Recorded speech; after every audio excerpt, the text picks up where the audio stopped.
بسم الله الرحمن الرحيم الحمد لله رب العالمين والصلاة والسلام على أشرف المرسلين سيد الأولين والآخرين سيدنا وحبيبنا وشفيعنا ونبينا ومولانا محمد وعلى آله وصحبه أجمعين ورضي الله تبارك وتعالى عن قطب العارفين وإمام الصديقين مولانا أبي العباس أحمد بن محمد التجاني وخلفائه المهتدين وآل طريقته الفائزين الرابحين وجميع المسلمين آمين يا رب العالمين أما بعد.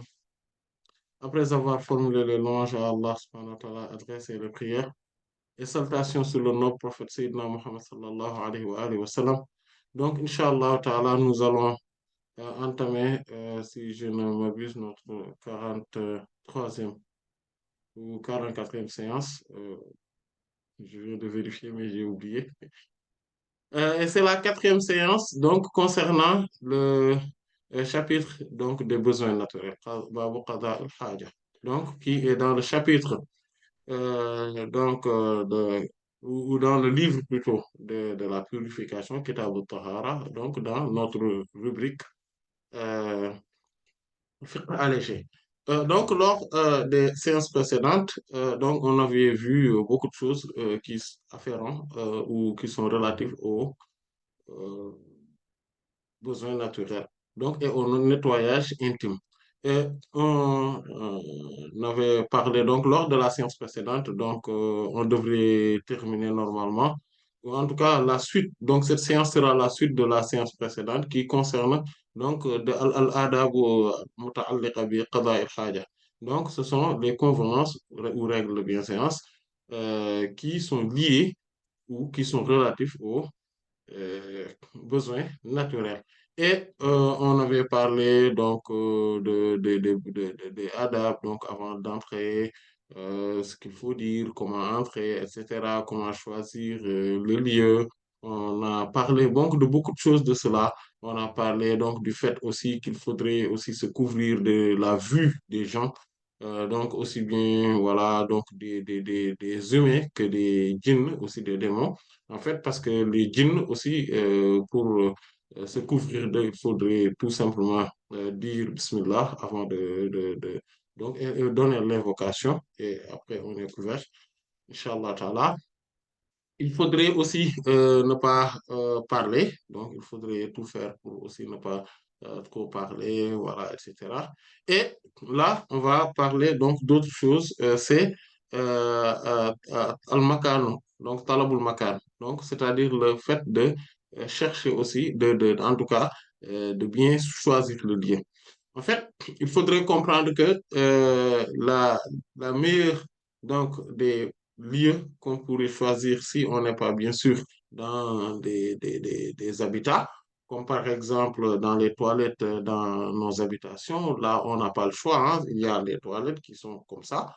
Voilà. Par exemple, quand ce sont des chaises anglaises, pour les femmes, il n'y a pas de souci, mais pour les hommes, il faudrait tout faire aussi pour éviter donc le retour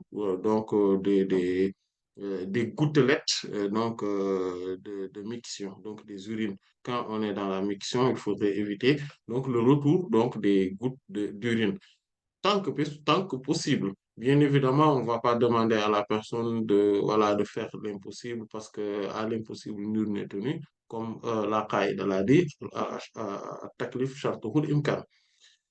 Donc, il faudrait aussi comprendre que quand on doit éviter donc cela, mais cela ne voudrait pas dire que quand il y a ce retour-là, donc de ces gouttes d'urine, que voilà, on est souillé, etc., tout ça. Bon, si bien évidemment on voit que par exemple, il y a une bonne partie d'urine qui entache donc nos habits, nos vêtements, voilà, il faudrait les laver.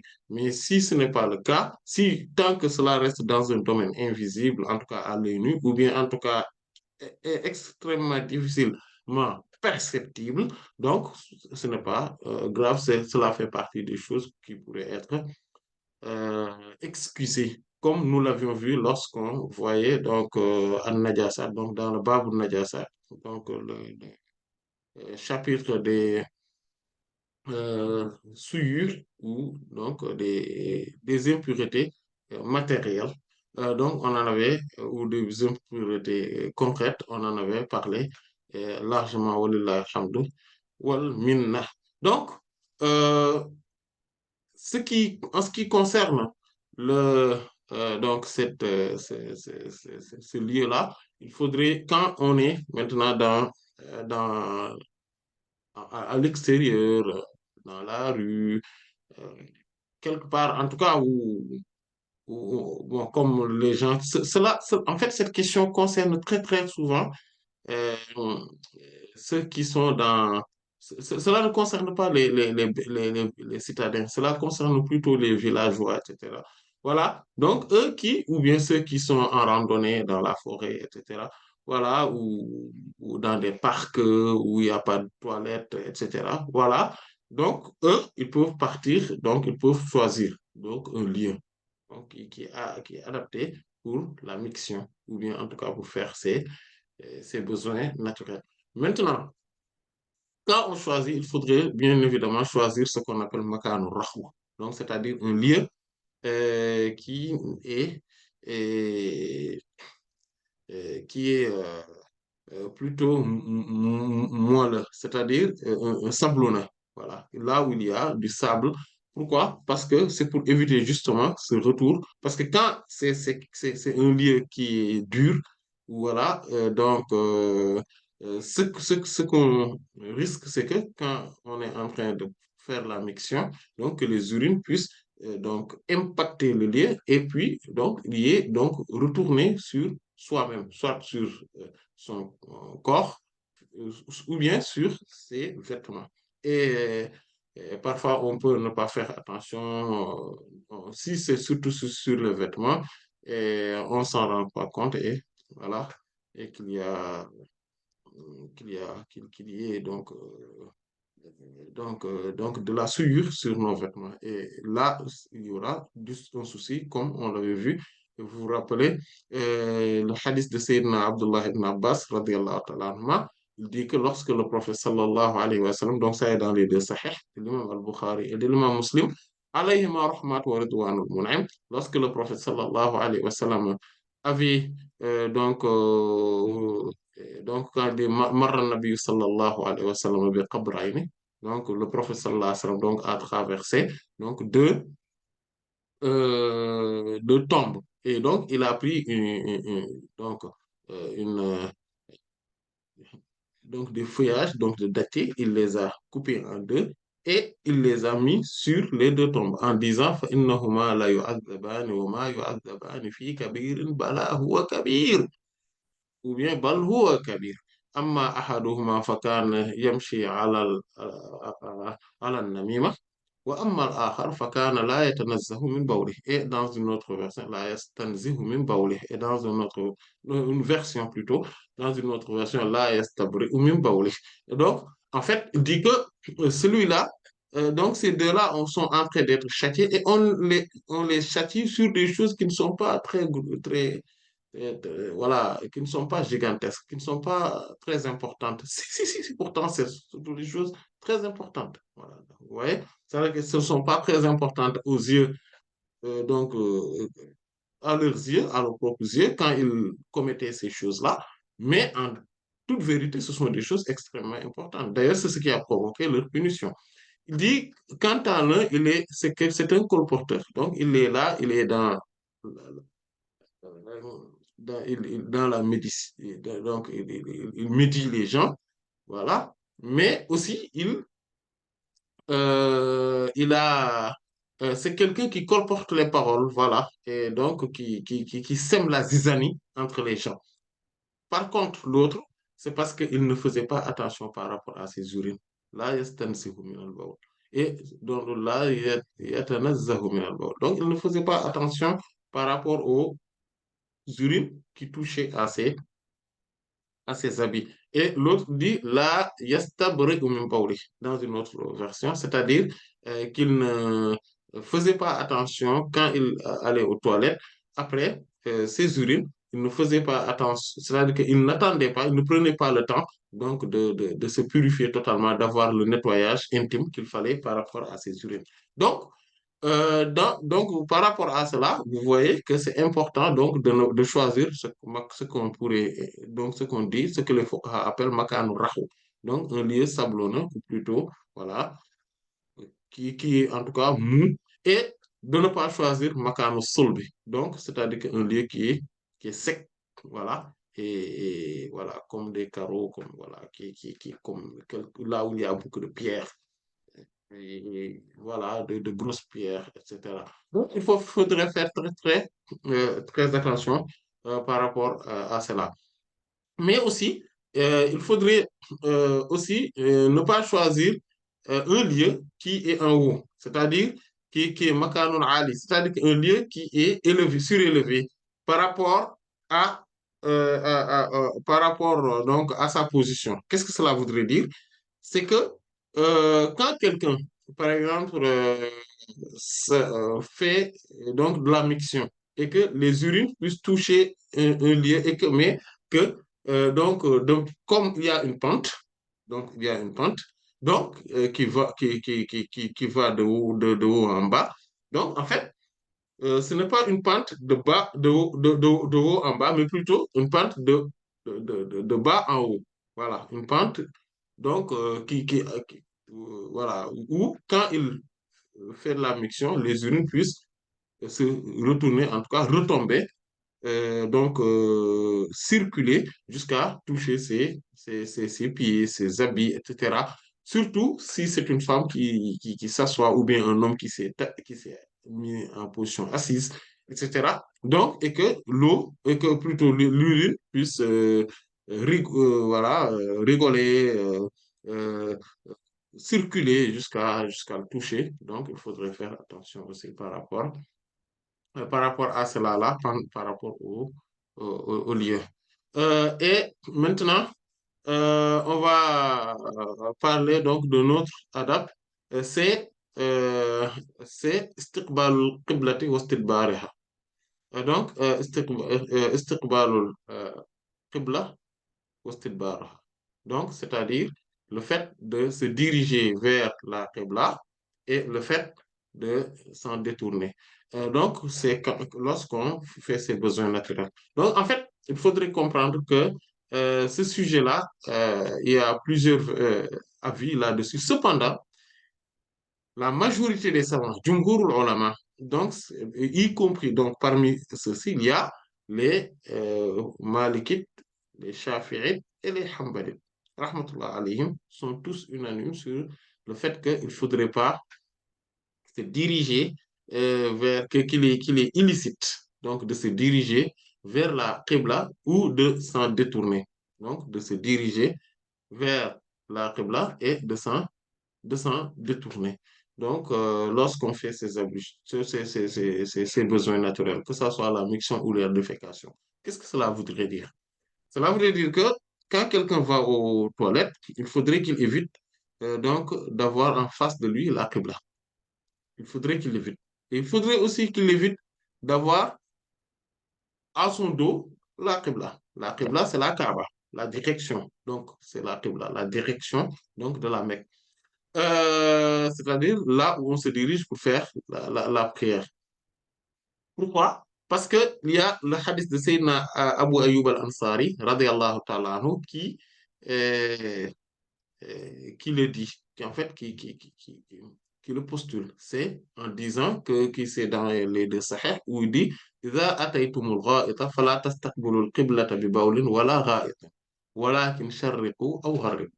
Dit que si vous allez dans les toilettes, ne vous dirigez pas vers la Qibla en faisant euh, ses, euh, sa miction ou sa défécation, mais aussi ne la détournez pas de dos. Cependant, dirigez-vous vers le nord, vers l'est ou vers l'ouest. Dirigez-vous vers l'est ou vers l'ouest. En fait, il faudrait comprendre que cette parole-là a été prononcée par le prophète sallallahu alayhi wa sallam à Médine. Et quand on est à Médine, la Kaaba se dirige et au sud donc, et au sud, et le Baytul Maqdis, c'est-à-dire Jérusalem, est au nord. Et donc, la direction de la Kaaba, c'est au sud. Donc, c'est pour cela qu'il dit, cependant, ne vous dirigez pas. Donc, c'est comme s'il disait, ne vous dirigez pas vers le sud parce que c'est la direction de la Kaaba, mais ne le montrez pas le dos, c'est-à-dire ne vous dirigez pas aussi vers le nord. Voilà. Pourquoi? Il dit, mais cependant, dirigez-vous vers l'est ou bien vers l'ouest. Maintenant, imaginez quelqu'un qui est à Dakar. Comment il va appliquer ce hadith-là? En fait, il va appliquer ce hadith à l'inverse. C'est-à-dire que, parce que quand on est à Dakar, par exemple, la Qibla, c'est à l'est, totalement à l'est. C'est pour cela que beaucoup de Sénégalais, quand on parle de la Qibla, eux, ils disent l'est, Penku. Ils disent Penku. Il faut se diriger vers l'est. En réalité, l'est, c'est par rapport au Sénégal, par rapport à Dakar, l'est, c'est effectivement la Kaaba. C'est la direction de la Kaaba, c'est là où se lève le soleil. C'est l'Orient. Cependant, donc, quand on est à Dakar, ou donc les villes environnantes, on va se diriger vers, on va éviter de se diriger vers l'est et se diriger vers l'ouest. C'est ce qu'on va éviter. Cependant, le prophète sallallahu alayhi wa sallam dit, cependant, positionnez-vous vers l'est et vers l'ouest. Quand on est à Dakar, on se positionne vers le nord ou vers le sud. Donc, vous voyez, donc, et ce hadith-là, d'ailleurs, je fais une parenthèse. En fait, je l'avais utilisé par rapport à l'argumentation donc des horaires de la prière. J'ai donc l'épître là que j'avais écrit en 2012, oui. Et c'était sur les horaires pour donc tirer la sonnette d'alarme par rapport aux horaires de prière, comment comme tel que cela est appliqué donc dans la plupart des mosquées en France et d'ailleurs au Sénégal et un peu partout, en tout cas dans beaucoup de zones géographiques que, voilà, en fait, ils prennent le 12 degrés par rapport aux méthodes de calcul, alors qu'il faudrait choisir le 18 degrés. 18 degrés, c'est la bonne méthode de calcul. Pas 12. Donc, c'est-à-dire quand on est en face des applications qu'on a, il faudrait choisir 18 degrés. 18 degrés. Ne choisissez pas celui de l'UIF ou du Nord américain, etc. Non, choisissez le 18 degrés, si possible, de l'université de Kakashi. Voilà. Maintenant, en tirant la sonnette d'alarme, en donnant les argumentaires, etc., mais aussi en parlant de la vision lunaire aussi du Ramadan, etc. Donc, j'avais utilisé parmi les arguments que j'avais utilisés, il y avait ce hadith-là que je viens de citer, le hadith de Sayyidina Abu Ayyub al-Ansari, radiallahu ta'ala anhu, en disant que, en fait, les actes quand un acte d'adoration, quand Allah subhanahu wa ta'ala nous parle d'acte d'adoration et que cet acte d'adoration dépend de l'horaire ou ou du lieu, c'est-à-dire que donc la position géographique est extrêmement importante. C'est-à-dire on doit dépendre strictement de la position géographique. Et en preuve, il y a ce hadith-là où le prophète sallallahu alayhi wa sallam parlait avec les gens de Médine, mais cela ne veut pas dire que quelqu'un qui est à New York, ou bien qui est à New Delhi, ou bien qui est à Dakar ou en Afrique du Sud, il va appliquer la même chose, le hadith. Non, on n'applique pas de la même manière ce hadith-là. Pourquoi? Parce qu'il y a un lieu précis. C'est comme la prière. On ne peut pas dire que le prophète sallallahu alayhi wa sallam avait dit que oui, ou bien qu'Allah subhanahu wa ta'ala a donné des horaires précises et qu'on va se baser aux horaires de Médine et de la Mecque. Non, en fait, le zuhr pour nous, ce n'est pas le zuhr pour la Mecque. Le asr pour nous, ce n'est pas le asr pour la Mecque, ainsi de suite. Et c'est exactement pareil dans tous les actes d'adoration, y compris la vision lunaire. Ce n'est pas universel, mais c'est local et régional. En fait, etc. Donc, on a parlé de cela. Bon, on ferme la parenthèse et on revient sur notre propre... parce qu'en en fait, fait, on va pas fermer la parenthèse parce qu'en fait, certains disent que le prophète a dit Soumu li ru'yatihi wa aftiru li ru'yatihi. Jeûnez quand vous le voyez et euh, rompez le jeûne quand vous le voyez, c'est-à-dire la lune, le croissant lunaire.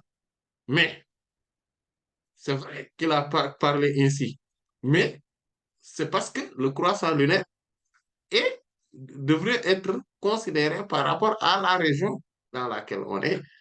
Voilà. Et non pas, bon, voilà, en fait, voilà, c'est comme si quand Allah subhanahu wa ta'ala nous demande de faire la prière, il nous a demandé de faire la prière, il nous a demandé de le faire ensemble, etc. Et qu'il y a une horaire prescrite. Mais cela dépend de nos régions respectives. On ne va pas faire la prière tous parce que à la même heure que la Mecque. Voilà. C'est pareil aussi pour dans ce hadith-là, quand le prophète sallallahu alayhi wa sallam parle aux Médinois en leur disant dirigez-vous vers l'est et vers l'ouest, quand on est à Dakar, si on se dirige vers l'est et vers l'ouest, on n'a pas appliqué le hadith. Il faudrait être, en fait, il faudrait vraiment être, en fait, c'est ça le fiqh en fait. Le fiqh, c'est ça, c'est l'art même, en fait. Donc, c'est l'expertise, la maîtrise, la compréhension, donc, pas de manière littérale des textes, mais la compréhension profonde, l'expertise, d'accord, une compréhension poussée et approfondie donc des textes. C'est ça le fiqh, c'est l'expertise, la maîtrise. Donc, euh, donc, il faudrait bien comprendre ce hadith-là. Cependant, si on revient, donc si on revient, on ferme notre parenthèse et on revient sur notre sujet principal. C'est-à-dire que quand on est, donc quel que soit le lieu où on est, il faudrait éviter de se diriger, donc quelle que soit la localité dans la planète, il faudrait éviter de se diriger vers la Qibla ou de se détourner de la Qibla par respect et par le fait de donner, de vénérer la Qibla. Voilà. Parce que, donc, c'est contraire à la prière. Quand Allah subhanahu wa ta'ala se dit, donc, فَحَيْثُمَا كُنْتُمْ فَوَلُّوا وُجُوهَكُمْ شَطْرَ الْمَسْجِدِ الْحَرَامِ. Partout où vous êtes, dirigez-vous, donc, dirigez vos visages, donc, voilà, vos visages vers, donc, une partie de la euh, mosquée sacrée. Voilà. Cependant, euh, ça, c'est parce que donc cet acte-là, donc c'est un peu contraire aux besoins naturels. Donc, il faudrait, et que Allah, donc le prophète sallallahu alayhi wa sallam a dit que فَإِنَّ اللَّهَ قِبَلَ وَجْهِ أَحَدِكُمْ إِذَا صَلَّى. Car Allah, subhanahu wa ta'ala, c'est dans les deux sahih, car Allah, subhanahu wa ta'ala, est devant d'entre vous s'il fait la prière. Donc, il est devant lui, donc en face de lui. Qibala wajhi, en face de lui. Donc, euh, c'est ce respect-là par rapport à la Qibla, à cette direction-là, d'accord, qu'il faudrait entretenir lorsqu'on fait ses besoins naturels. Cependant, cet acte-là donc, concerne strictement, pour la plupart des savants, donc qui sont la majorité, donc y compris les Malikites, donc rahmatullah alayhim, et concerne tout simplement là, donc les lieux ouverts. Donc quand on est, par exemple, dans la forêt, dans, dans le désert, voilà, dans un endroit ouvert, donc c'est ce qu'il faudrait faire, ce qu'il faudrait respecter scrupuleusement. Mais quand on est entre des murs, dans des toilettes bien construites, qu'est-ce qu'il faudrait faire? Là, on n'est plus tenu à respecter cela. D'ailleurs, en vertu du hadith de Sayyidina Abdullah ibn Omar ibn al-Khattab, radiyallahu tabarak wa ta'ala anhuma, qui est aussi dans les deux sahih de l'imam al-Bukhari et de l'imam Muslim, en disant Inna nasan yaquluna إذا قعدت على حاجتك فلا تستقبل القبلة ولا بيت المقدس. Certes, des gens disent, les gens disent que si tu t'assois pour faire tes besoins naturels, il ne faudrait pas que tu te diriges vers la direction, vers la Qibla, ni vers la, euh, la sainte mosquée, la mosquée sanctifiée de Jérusalem. Donc, il ne faut pas se diriger vers la Kaaba ni vers Jérusalem. Donc, cela rejoint le hadith de Sayyidina Abu Ayyub al-Ansari radiyallahu anhu, c'est-à-dire que le fait de ne pas diriger, de ne pas se diriger vers la Kaaba, ni le montrer le dos. Parce que, en fait, quand on montre le dos, quand on est à Médine, on montre le dos à la Kaaba, on se dirige vers Bayt al-Maqdis, Jérusalem. Et il dit, Sayyidina Abdullah ibn Umar radiyallahu anhu continue en disant laqad irtaqaytu yawman ala zahri baytin lana. Et dans une autre version, ala zahri bayti Hafsa radiyallahu anha. فرأيت رسول الله صلى الله عليه وسلم على لبنتين مستقبلا بيت المقدس لحاجته. Il dit que, en toute vérité, je suis monté parce qu'en fait, on peut dire, c'était un jeune homme. À l'époque du professeur Hassan, Sayyidina Abdullah ibn Umar radiyallahu anhu fait partie des enfants, il faisait partie des enfants. Quand il se convertissait à l'islam, il avait 5 ans, voilà, avec son père, Sayyidina Abdullah ibn Umar radiyallahu anhu. Donc, d'ailleurs, c'est ce qui fait que même, par exemple, la bataille de Badr, il était très jeune, il n'était même pas là. Voilà, donc, il dit que, cependant, je suis monté dans notre maison. Donc, c'est-à-dire, dans une autre version, dans la maison, sur le toit de la maison de Sayyidatna Hafsa. Sayyidat Hafsa, l'épouse du prophète sallallahu alayhi wa sallam, c'est sa sœur. C'est pour cela qu'il dit dans notre maison. Donc, il dit, quand j'étais en haut, il dit, j'ai vu l'envoyé d'Allah sallallahu alayhi wa sallam en train de faire ses besoins naturels. Et vous voyez comment ils se disent que, mais je me suis dit, mais attends, il faut que j'apprenne comment faire le prophète sallallahu alayhi wa sallam quand il l'a vu. Maintenant, il faudrait, on ouvre une parenthèse. Par rapport aux convenances, d'accord, et aux règles de bienséance, il faudrait savoir qu'il n'a pas, en fait, il l'a vu, mais il ne l'a pas vu dans tout son état, c'est-à-dire que déshabillé, etc. Non, loin de là. Mais il l'a vu dans une position où il était assuré de ne pas voir les parties intimes du prophète, sallallahu alayhi wa sallam. Donc, il faudrait comprendre ce hadith donc, de cette manière-là. Il dit, cependant, j'ai bien fait attention pour regarder où il se dirige. Vous voyez, subhanallah, ces sahaba radiallahu anhum, ils étaient des enfants, mais ils se disaient, ah, ça c'est une occasion à ne pas rater. J'ai eu cette occasion-là, il faut que je regarde comment fait le prophète, sallallahu alayhi wa sallam, y compris dans cet état. Il dit, je l'ai vu à la labidatayni sur euh, morceaux de briques. Sur 2 morceaux de briques. D'accord? Et il dit, je l'ai vu. Donc, il a mis ses pieds sur 2 morceaux de briques.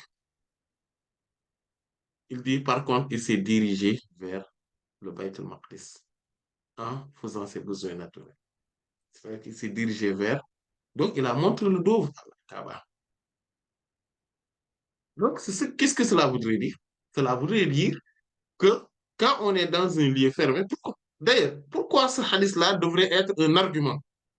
Pourquoi ce hadith devrait être un argument? Parce que certains, comme les Hanafites, rahmatullah, eux qui considèrent que non, en fait, ce n'est pas, ou d'autres savants qui se disent que non, en fait, il ne faudrait pas se diriger vers, se diriger vers Bayt al-Maqdis ou vers la Kaaba, en fait, que c'est totalement interdit en dehors ou à l'intérieur.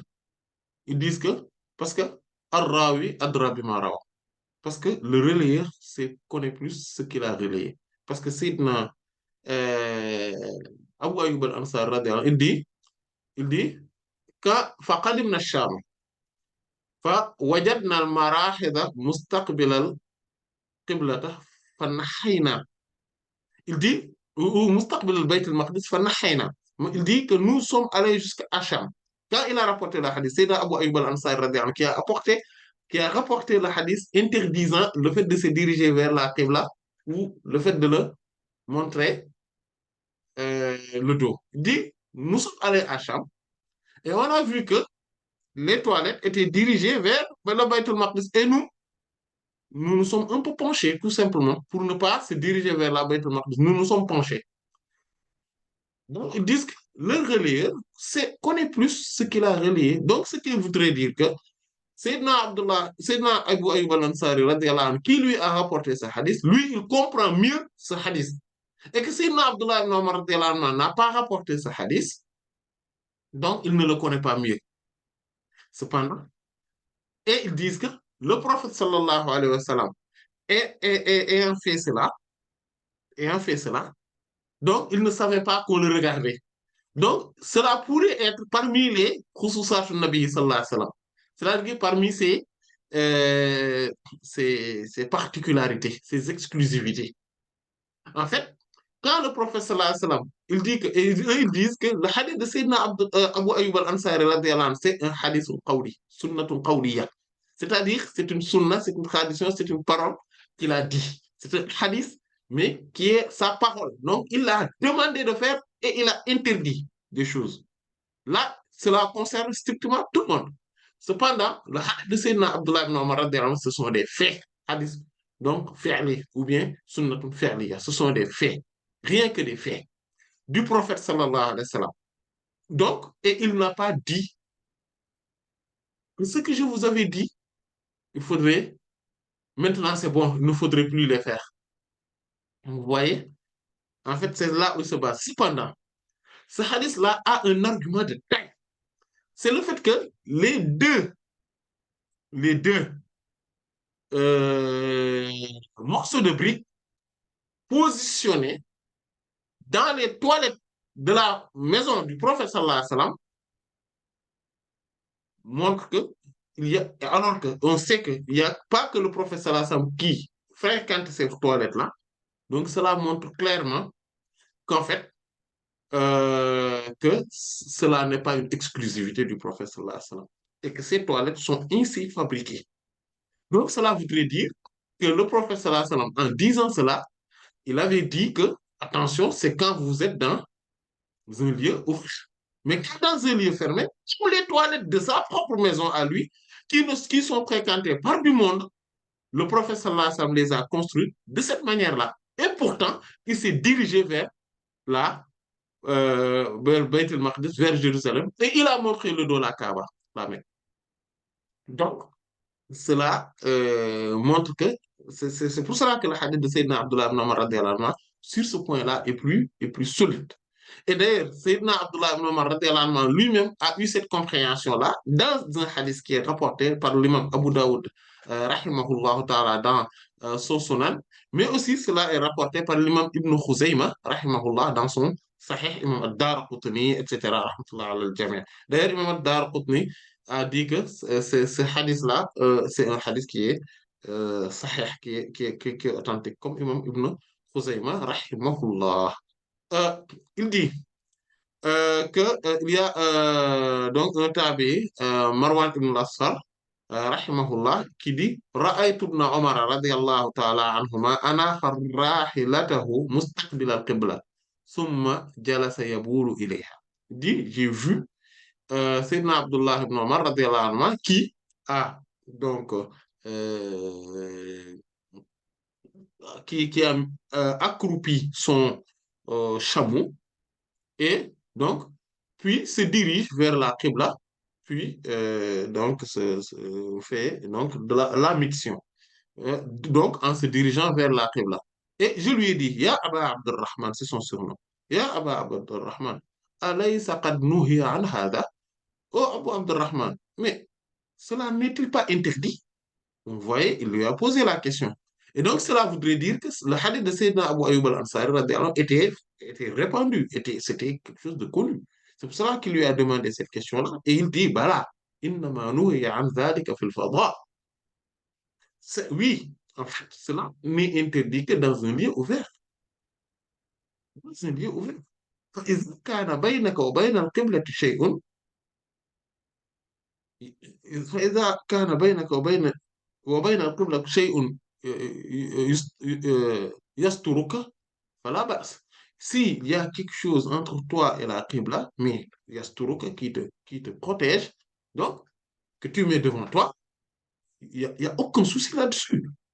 Et donc, et ce hadith-là est donc appuyé par Sayyidina Jabir ibn Abdullah al-Ansari, radiallahu ta'ala anhu, dans un hadith rapporté dans les Sunan, sauf l'imam Nasa'i ne l'a pas rapporté, donc l'imam Abu Dawud, Tirmizi et Ibn Majah aussi l'ont rapporté, rahmatullah alayhi. Il dit, donc c'est un hadith qui est Hassan, et dit, donc Sayyidina Jabir radiallahu anhu, Jabir ibn Abdullah radiallahu anhu, dit naha nabiyu sallallahu alayhi wa sallam an nastaqbila al-qiblata bi bawlin fa ra'aytuhu qabla an yuqbada bi 'amin yastaqbiluha. Dit que l'envoyé d'Allah sallallahu alayhi wa sallam avait interdit qu'on se dirige vers la qibla en faisant la miction, mais je l'ai vu juste un an, ou en tout cas juste un an avant qu'il soit rappelé à Dieu, donc à un an de son décès. Donc, je l'ai vu se diriger vers la Qibla, donc en faisant la miction. Donc, vous voyez, donc cela montre que ce n'est pas quelque chose qui est illicite. Maintenant, par rapport euh, à la direction, aussi, il faudrait éviter de se istiqbalul rih, istiqbalul rih bil bawl. C'est-à-dire, il faudrait éviter aussi de se diriger vers, donc, en tout cas, c'est-à-dire que de se diriger dans un sens opposé au vent. Voilà. Le sens opposé au vent. Quand il y a un vent, du vent, donc il ne faudrait pas se diriger vers un sens opposé au vent. Pourquoi? Parce que c'est pour éviter, c'est comme les lieux qui sont en hauteur, etc. Comme, voilà, c'est pour éviter que les urines se retournent contre soi-même. Et ça aussi, c'est c'est un autre adab, comme on dit. Euh, Après, on va parler maintenant donc des lieux qui sont totalement interdits. Donc, et c'est là où on va terminer par rapport donc, à ces adaptes. C'est-à-dire que les lieux qui sont totalement interdits, en fait, par rapport aux besoins naturels. En fait, là où on ne doit vraiment pas du tout faire ses besoins naturels. Voilà. Et donc, parmi ces lieux-là, il y a Al-Masajid. Voilà. Al-Masajid, c'est-à-dire les mosquées, les lieux de culte de manière générale. En vertu du hadith de Sayyidina Anas ibn Malik, radiyallahu ta'ala, vous vous rappelez, donc ce bédouin-là, qui dit Jaa Arabiyun ila bayt nabi ila al-masjid fa bala fi al-masjid fa qama yabulu fi al-masjid. Voilà. Fa zajarahu an-nas. Donc, ou, voilà, fa zajarahu an-nas. Et donc, il y a un Arabi, un bédouin qui est venu dans la mosquée, il s'est levé et il a fait sa mission là-bas. Donc, voilà. Voilà, Fabala fi nahiyatil masjid. Voilà, et dans une autre version. Et c'est donc un lieu, en tout cas, sur un volet, un côté, donc, de la mosquée. Les gens l'ont interdit, voilà, ils ont sauté sur lui. Et d'ailleurs, dans une autre version, il dit, Faqala ashabu Rasulullah sallallahu alayhi wa sallam, donc, les compagnons du prophète sallallahu alayhi wa sallam lui ont dit c'est-à-dire arrête, arrête. Voilà, ils sont sautés sur lui. Et le prophète sallallahu alayhi wa sallam dit la tuzrimuhu. Dans une autre version, la taqta'u alayhi bawla. Et attendez, ne le rompez pas. Ne rompez pas ses urines. Voilà. Laissez-le. Et ils l'ont abandonné jusqu'à ce qu'il a fait donc après. Et le prophète sallallahu alayhi wa sallam a demandé amara Rasulullah sallallahu alayhi wa sallam bizanubi mimma fa uhriqa alayhi ou bien dans une autre version fa amara rajulan min al-qawmi fa jaa bidalwin mimma fa shannahu alayhi. Donc le prophète sallallahu alayhi wa sallam a demandé donc qu'on amène un récipient donc un seau voilà un seau ou voilà, un seau ou une bague d'eau et qu'on le verse là-dessus. Donc, dans une autre version, c'est qu'il l'a demandé à un homme pour qu'il le fasse. Voilà. Et en fait, et le prophète a dit à cette personne-là, il lui a dit ceci, فقال له إن هذه المساجد لا تصلح لشيء من هذا البول ولا القذر. innama hiya li dhikrillahi azza wa jalla wa salat wa qira'ati al-Qur'an. Il lui a dit qu'en effet, ces mosquées-là, il n'y a rien qui les convient, qui les réforme ou qui les convient, qui ressemble à ces mictions ou bien des formes de saleté ou de souillure. En fait, rien d'autre. Ces mosquées-là ont été construites pour la mention ou l'évocation du nom d'Allah, tout puissant et majestueux soit-il, pour la prière et pour la lecture du Coran. Donc, vous voyez que donc cela montre que qu'il faudrait éviter cela. Et d'ailleurs, il y a un autre hadith qui pourrait servir de dalil, d'argument par rapport à cela. C'est le hadith de Sayyidina Anas, justement, qui est aussi dans les deux Sahih. Bon, le hadith qu'on vient de dire, c'est dans les deux Sahih, hein, on l'avait vu. Ce hadith-là aussi, c'est dans les deux Sahih, où le professeur dit que Al-Buzaqu fil masjid khati'atun wa kafaratuha dafnuha. Donc, les crachats dans les mosquées est un péché, c'est une faute, c'est une faute. Et l'expiation de cette faute, c'est le fait de l'enterrer, d'enterrer donc les crachats. Donc, on voit bien que donc si les crachats euh, qui n'est pas une souillure en tant que telle, mais qui est une forme de saleté, et donc le fait de le faire dans la mosquée, c'est une faute, donc un péché. Donc, a fortiori maintenant, donc les urines. Vous voyez? Donc l'autre lieu où on ne peut pas faire, donc où on ne peut pas aller aux toilettes, c'est Al-Qubour, les cimetières, les tombes. Pourquoi? Parce qu'il y a un respect qui sied aux défunts, aux déplorés. En fait, et cela, ce qui pourrait aussi le consolider, c'est le hadith de Sayyidina Abu Hurayrata, radiallahu tabaraka wa ta'ala anhu, qui est dans le Sahih de l'imam Muslim, rahimahullah, où le prophète sallallahu alayhi wa sallam dit, la an yajlisa ahadukum ala jamratin fatahraqa thiyabahu fatakhlusa ila jildihi khayrun lahu min an yajlisa ala qabr. Que l'un d'entre vous s'assoit sur une braise et que cela brûle ses habits et jusqu'à ce que cela touche sa peau, c'est mieux pour lui que le fait de s'asseoir sur une tombe.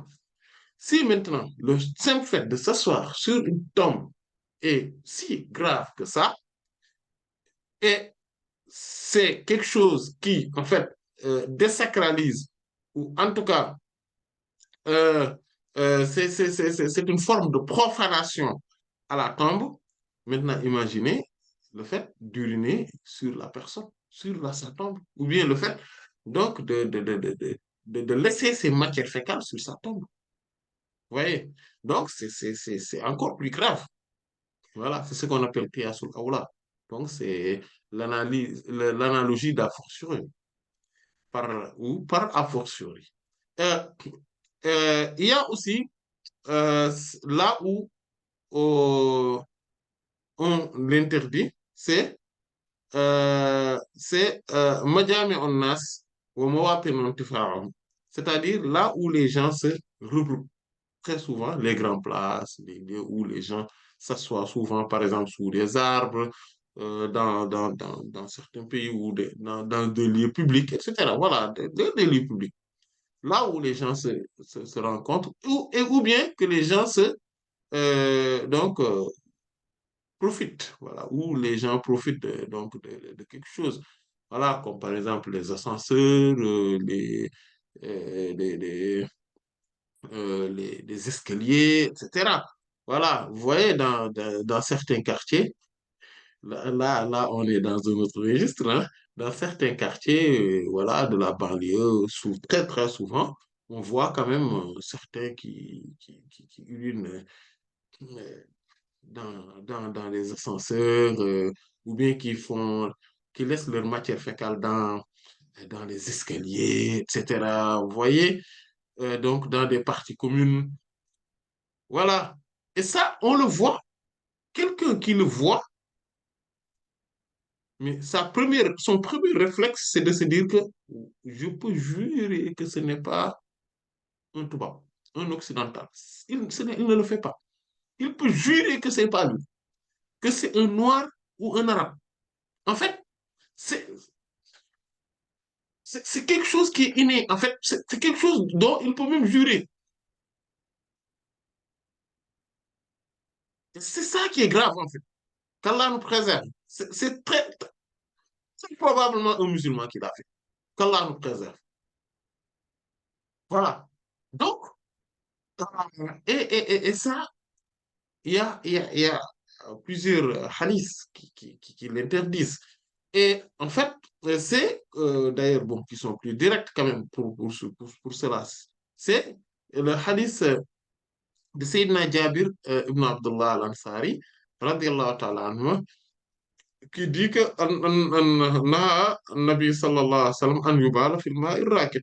Voilà, annahu قال أن النبي صلى الله عليه وسلم نهى أن يبال في الماء الراكد, que l'envoyé de Allah a interdit donc qu'on urine dans de l'eau stagnante. Dans de l'eau stagnante, on l'avait vu, vous vous rappelez.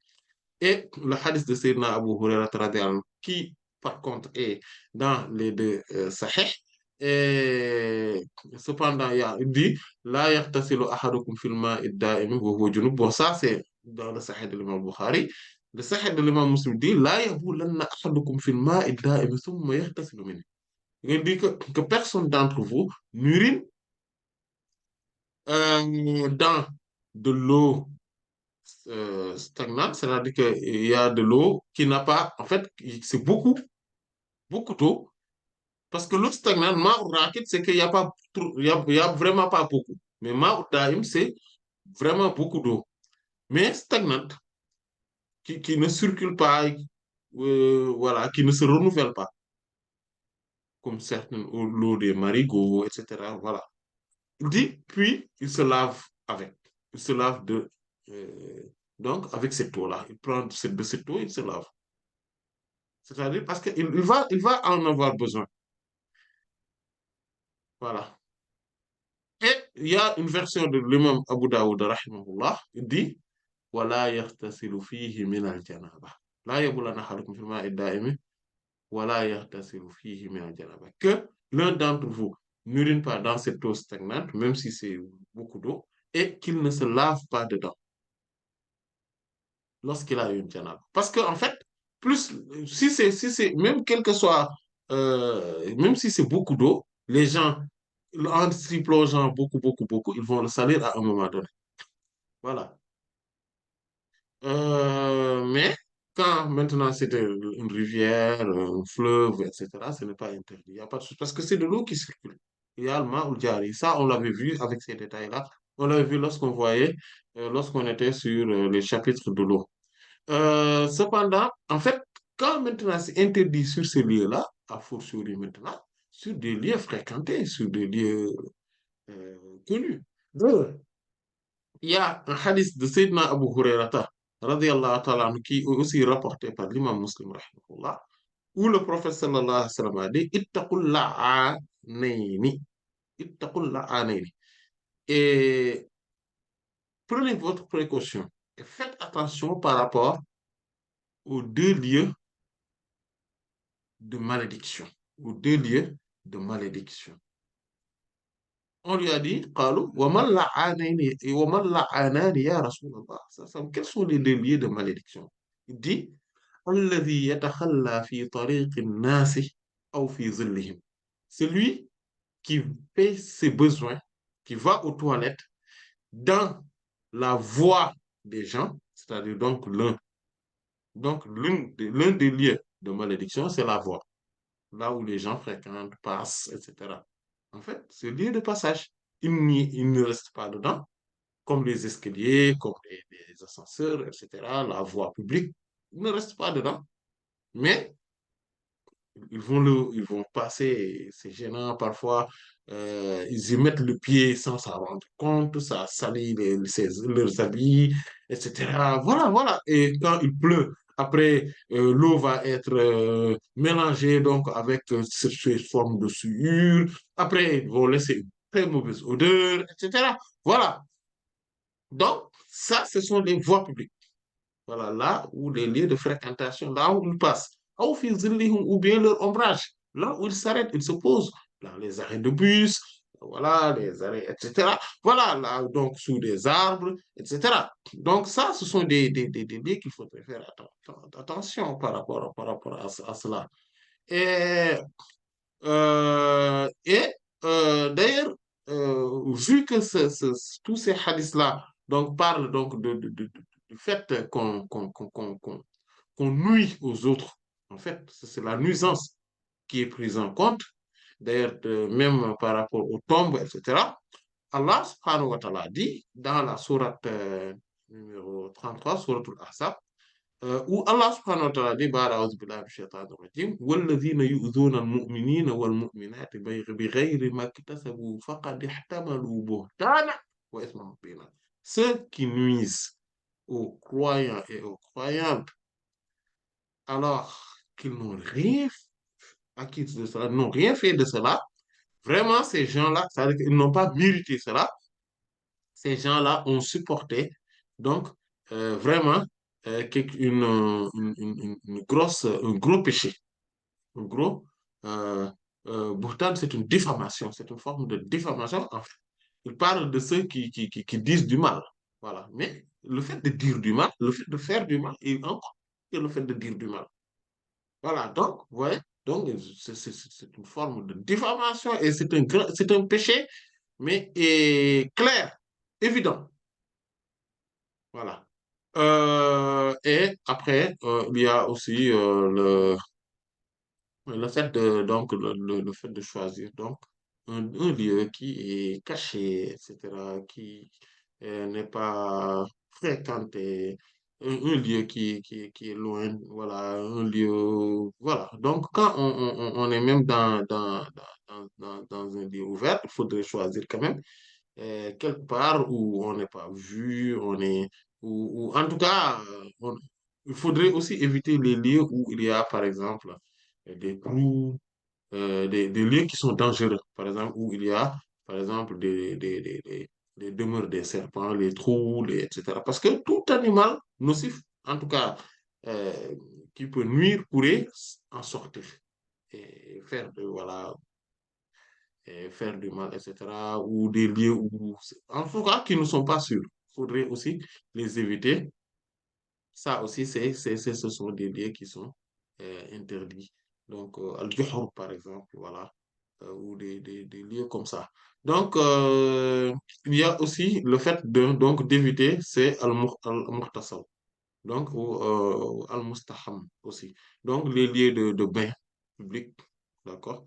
Comme les jacuzzi, les hammams, tout ça, il faudrait aussi éviter. Pourquoi? Les piscines. Voilà, il faut éviter de faire ses besoins naturels là-bas, que ça soit la miction ou bien la défécation. En fait, on va terminer ce chapitre aujourd'hui, Inch'Allah Ta'ala, si vous me le permettez, bien évidemment, en parlant donc de l'enseignement qu'on peut tirer là-dessus, en tout cas, ou de notre volet, en fait, de notre volet de ce chapitre-là. Parce que le prophète sallallahu alayhi wa sallam, comme l'a dit Sayyidina Salman, radiyallahu anhu, lorsque que le juif lui a dit que allamakum nabiyukum sallallahu alayhi wa sallam kulla shay'in hatta al-khara'a. Donc, effectivement, votre envoyé, votre messager, votre prophète sallallahu alayhi wa sallam vous a enseigné vraiment toutes choses, jusqu'à même donc ce qui concerne les toilettes. Effectivement, le prophète sallallahu alayhi wa sallam nous a tout enseigné. Et cela montre la supériorité de l'islam. Et vous voyez qu'on a parlé tout à l'heure donc des toilettes qui sont étaient dans les maisons, dans la maison du prophète sallallahu alayhi wa sallam. Tenez-vous bien, la première civilisation où il y a eu des toilettes dans les foyers, dans les maisons, c'est la civilisation musulmane. C'est à l'époque du prophète sallallahu alayhi wa sallam qu'on a construit les premières toilettes dans les maisons. Et ça n'existait pas avant. Et vous voyez que même en Andalousie, pour pour quand on était dans les phases d'éradication des musulmans, on reconnaissait les maisons des musulmans parce qu'il y avait des toilettes dedans. Et donc, là, donc dans le quartier là où j'habite, juste devant, je me rappelle, je passais il y a quelques années, ou il y a près de 10 ans, je passais devant donc les cités là, et il y avait des toilettes publiques. Et des gens qui étaient là dans les années 50 m'ont raconté, donc quand je les ai rencontrés, ils m'ont dit qu'en fait, il n'y avait pas de toilettes à l'époque, ici, dans les maisons. C'est pour cela que si vous faites très attention, en France, hein, je vous dis, dans les anciens bâtiments, si vous regardez bien, vous voyez que les toilettes sont près des cuisines. Pourquoi? Parce que les toilettes n'étaient pas conçues avant. Il y avait les toilettes publiques, mais pas les toilettes dans les foyers. Et c'est pour cela qu'on a pris une partie donc, de la cuisine. On a essayé d'improviser des toilettes après à côté. Donc, c'est ça, c'est après qu'on les a mis en place. Si vous constatez bien, vous allez voir cela. Donc, cette civilisation, elle est mohammedienne, elle est du prophète sallallahu alayhi wa sallam. Et les musulmans peuvent en être très fiers.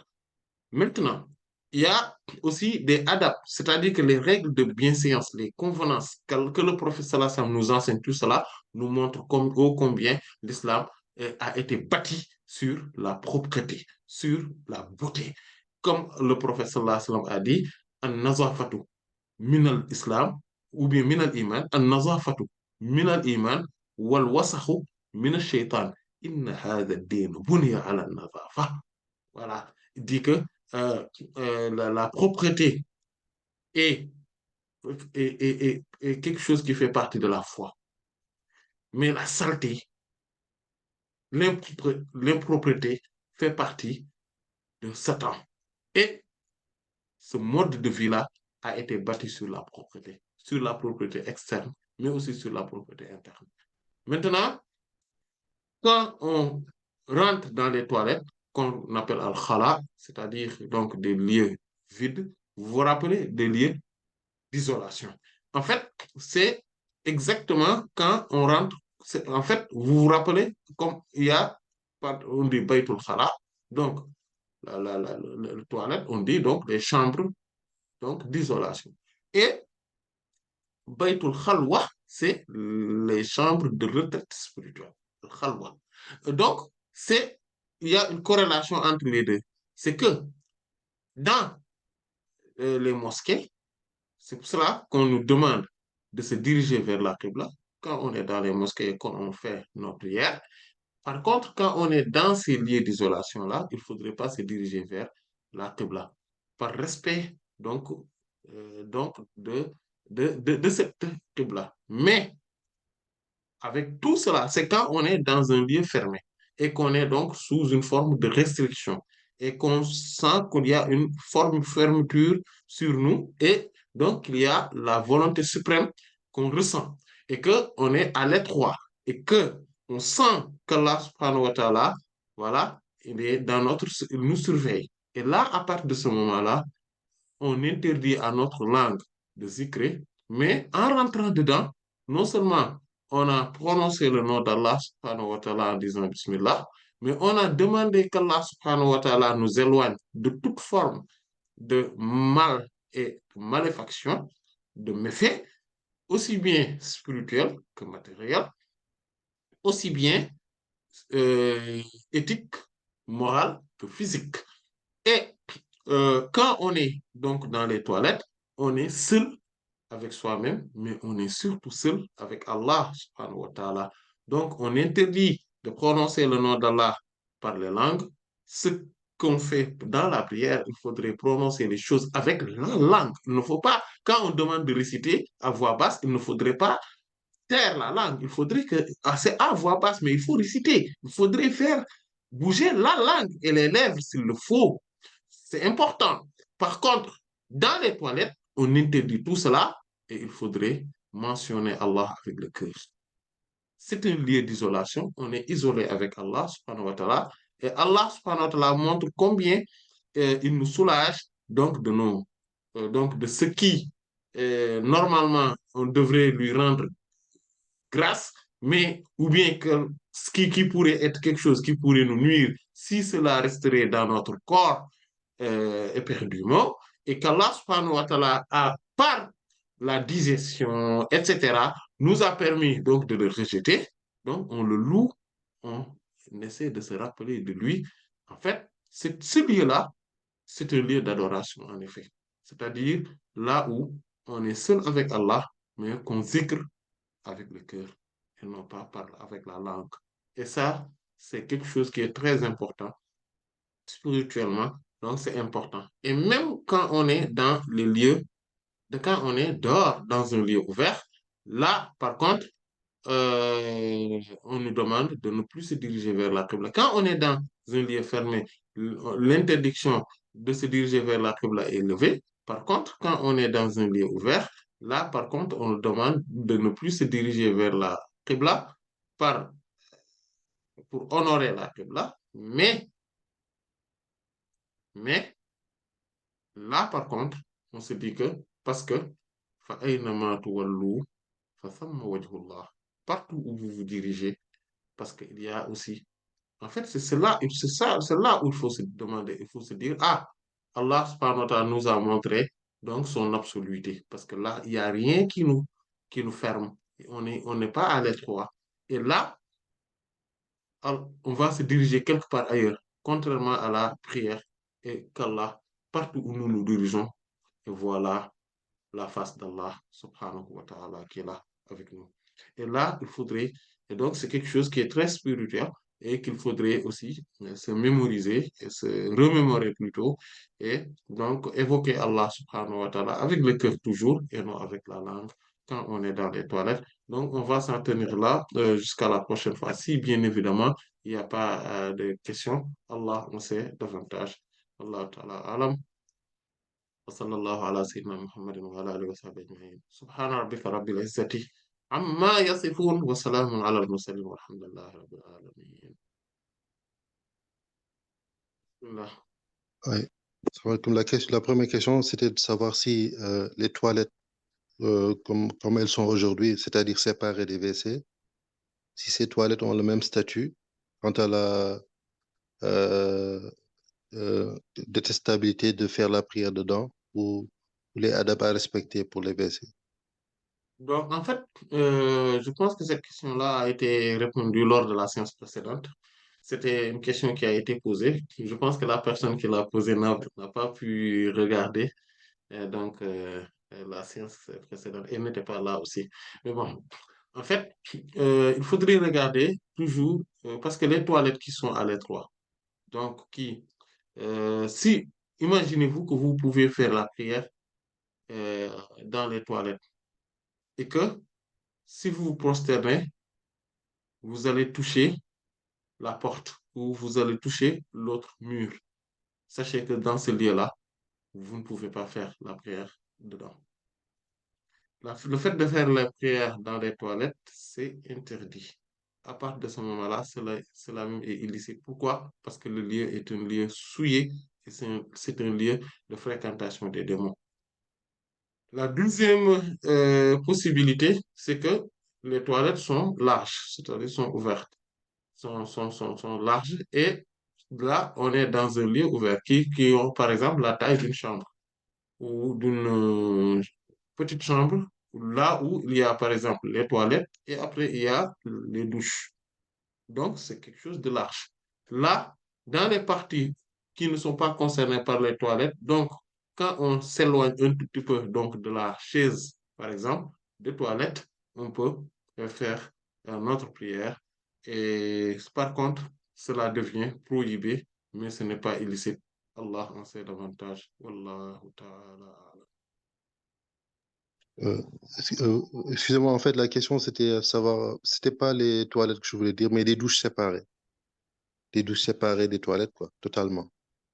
Oui, Donc, waaw. quand il y a les douches, bien évidemment, séparées des toilettes, on pourrait faire aussi la prière dedans parce qu'il n'y a aucune probité et, et illicéité dedans et que ce ne sont pas des lieux impropres, ce sont des lieux qui sont toujours propres.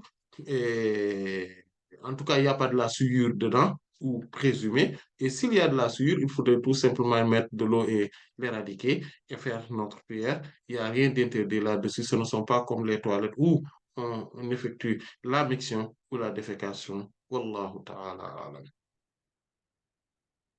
L'autre question serait par rapport au hadith qui avait été rapporté sur Sayyidina Abdullah ibn Omar, radiyallahu anhu. Euh, euh, quand il était sur son chameau, donc on peut considérer qu'il a pris comme citra son chameau. Est-ce qu'on peut Oui, prendre un être vivant comme citra, globalement? oui, C'est une question. oui. En fait, l'essentiel, c'est de s'assurer qu'il ne va pas bouger. Hmm. C'est ça l'essentiel. Quand on arrive à la mettre devant soi et qu'il ne va pas bouger, c'est ça. Parce que l'objectif de la sutra, c'est quoi? C'est tout simplement, donc c'est ce qu'on met devant nous pour que quand les gens puissent passer, qu'on ne les qu'ils sachent qu'ils ne peuvent pas passer entre nous et la citra. C'est pour cela que quand on est, par exemple, dans la mosquée, on n'est pas obligé de faire la citra où il y a, quand les gens sont assis, on vient, on fait de raka. Par exemple, quand les gens sont déjà assis, par exemple, on n'est pas obligé de mettre quelque chose devant nous. Pourquoi? Parce que on n'a pas de risque que les gens passent devant nous. Et d'ailleurs, cette sutra-là, on en a besoin quand on est imam ou bien quand on est seul et pas, non quand on est dirigé dans la prière. Wallahu ta'ala. Il n'y a plus de questions. Jazakallah khairan. Donc, on s'arrête là. C'est là où prend fin donc, ce chapitre. Donc, Inch'Allah, ta'ala, la prochaine fois, on va voir les Sunan al-Fitra, donc les traditions de la primordialité, Inch'Allah, ta'ala, et on va les détailler lors des séances à venir. Wallahu ta'ala, alam wa sallallahu ala sayyidina Muhammadin wa ala alihi wa sahbihi ajma'in. Subhana rabbika rabbil izzati amma yasifun wa salamun ala al-mursalin walhamdulillahi rabbil alamin.